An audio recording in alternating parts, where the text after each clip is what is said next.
माझ्या मिनी ब्लॉगमध्ये तुमचं खूप खूप स्वागत आहे। आणि आज आम्ही नवीन घरामध्ये शिफ्ट होतोय आणि थोडंसं काम करायचं आहे घराचं, म्हणून आज आम्ही कच टाकून घेतली आहे। उद्या फरशी टाकायची आहे।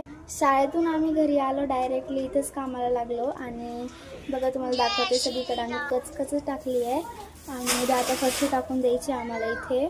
बघा मी आमच्या घराचा फायनल लुक सगळं पूर्ण झाल्यावरच दाखवेल। आणि चिल्ले पिल्ले बघा कसा अभ्यास करतायत, तिकडे बघा हे कसं खेळतायत।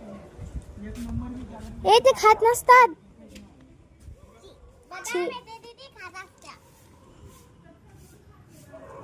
तू काय करती ग? तुला ते ABCD दिली ना मी काढायला। आ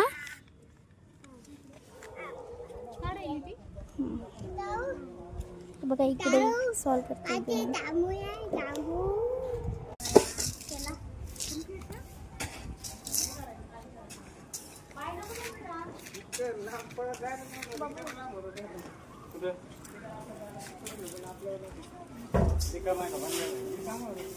थोडीशी हेल्प करायला गेले तर चुकीचंच काम झालं, मला काही येत नाही ते करता, तर आता तेच काम करणार आहे। मी टाइमपास करते। माझे पेपर सुद्धा आहेत आणि मला पाठांतर ते करायचं आहे। नाही मला हिंदीचं पाठ आहे असं, पण मला एवढी गरज नाही पाठांतर करायची। आणि आता आम्ही पाणी भरून ठेवतोय, कारण उद्या आम्हाला फरशी ते बसवायची आहे म्हणून पाणी लागण। तर आजचा माझा मिनी ब्लॉग आवडला असेल तर लाईक, सबस्क्राईब, शेअर करा। माझ्या घराचा ब्लॉग मी नक्कीच शेअर करेन, पण पूर्ण काम झाल्यावरच। नक्की बघा तुम्ही। चला बाय।